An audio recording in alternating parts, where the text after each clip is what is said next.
My name is Sumrall. I'm a county extension agent for Texas AgriLife Extension for the part of the A&M University system. Right now currently in San Jacinto County, and I'm also a PhD candidate at Texas A&M University in College Station. Another thing that's an option too is as far as marketing on feral hogs. One thing that you can do, you can market the hog removal to yourself. 2007 study estimates that annual damage caused by feral hogs is about $200 per head per animal per year. So what you're looking at is you're going to, by removing hogs on your property, you're saving yourself some money. So market the animals to yourself. But if you decide that you want to take that animal to a market, there's only a couple of options that you have available. First of all, there's the only facilities that can accept feral hogs and provide payment for them are approved feral swine holding facilities. And that swine holding facility approval list is on the Texas Animal Health Commission, and that's for all facilities in the state of Texas that are licensed by Texas Animal Health Commission. If they are not licensed through that entity, they are not legal and you cannot market those animals there. Another thing is that you cannot transport a live feral hog down a road in the state of Texas unless they are going to a marketing facility, or a holding facility rather, that's approved by Texas Animal Health Commission. Another thing that you want to keep in your mind too is in the state of Texas it is illegal to feed or to hold a feral hog at your residence. Many people in the state of Texas do this from time to time for whatever reason, but again, be aware that that is against the law. So in the event that you do have a proper facility to market your animals to, one of the concerns that you're going to have to think about while you're building your trap is how are you going to get those hogs out of that trap. Many times you may only have one or two folks that are there at a trap to try to load hogs and to transport hogs.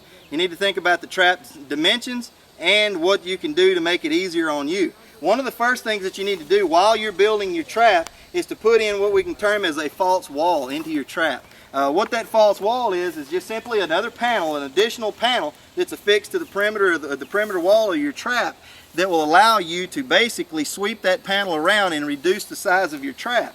Now what we've done here is in another smaller type scale is to create that false wall, and you need to find out where it's going to terminate at, but you just, the ends of this panel will be attached by rope or by some type of a pulley system, which is very, very simple to assemble.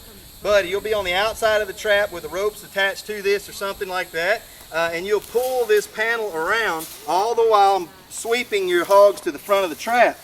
Whenever you get this swept all the way to the front of the trap, swept to the front of the trap, it's going to affix as close to the trigger as you can get it and reduce the size of your trap. So with the addition of one additional 20-foot panel, we've cut the size of a relatively large trap by 3/4 in size. So it makes it a lot more readily available to load hogs out of this type of a trap, or this size of a trap.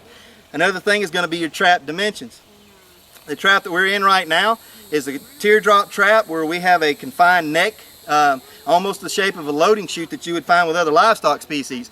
Whereas opposed to the other trap that we talked about earlier, being the lobed type clover end, this trap, being the teardrop trap, is a lot more readily used while removing feral pigs, because it's easy to back a trailer up to the gate and load them out. Whereas on the lobed end of the trap, it's difficult to get the trailer close enough to the trap gate to load those animals because of the lobing not allowing that trailer to get close. So whenever you're thinking about marketing animals, first of all, you need to make sure you're taking them to an approved facility. Second of all, you need to think about the trap design, that what you're going to have to use to be more efficient in your loading efforts. And then again too, maybe a false wall, maybe something that you can incorporate into your trap designs to make it a little easier on you. But again, think about the marketing before you get started, and one of the more profitable marketing areas for feral hogs is marketing to yourself.